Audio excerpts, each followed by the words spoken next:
ഹനീഫ് അദാനി സംവിധാനം ചെയ്ത് ഷെരീഫ് മുഹമ്മദ് നിർമ്മിച്ച ഉണ്ണിമുത്ത് നായകനായ ഒരു സർട്ടിഫിക്കറ്റ് സിനിമയാണ് മാർക്കോ സിനിമ ഞാൻ തിയേറ്ററിൽ നിന്ന് കണ്ടായിരുന്നു.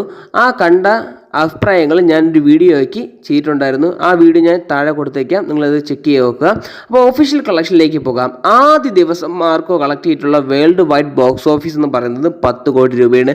അത് കേരളത്തിൽ നിന്ന് മാത്രം 4.5 കോടിക്ക് മേളിൽ കളക്ട് ചെയ്തിട്ടുണ്ട്. രണ്ടാം ദിവസം വരുമ്പോൾ സിനിമ ഇത്തിലൂടെ വർധനവ് ഉണ്ടായിരുന്നു. ശനിയാഴ്ച 21 കോടിക്ക് മേളിൽ കളക്ട് ചെയ്തിട്ടുണ്ടായിരുന്നു വേൾഡ് വൈഡ്. മൂന്നാം ദിവസം അതായത് ഇന്നത്തെ വീക്കെൻഡ് കളക്ഷൻ എന്ന് പറയുന്നത് 35 കോടിക്ക് മേളിൽ കളക്ട് ചെയ്തിട്ടുണ്ട്. സിനിമയ്ക്ക് ഹൈ പോസിറ്റീവ് റിവ്യൂ ആണ്.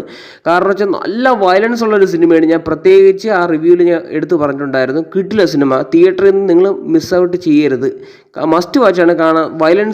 കിട്ടില്ല വയലൻസാണ് ഉള്ളത്. അപ്പോൾ ഇത്രയൊക്കെ ഉള്ളൂ മാർക്കോയുടെ ഒഫീഷ്യൽ കളക്ഷനെ കുറിച്ച് പറയാനുള്ളത്.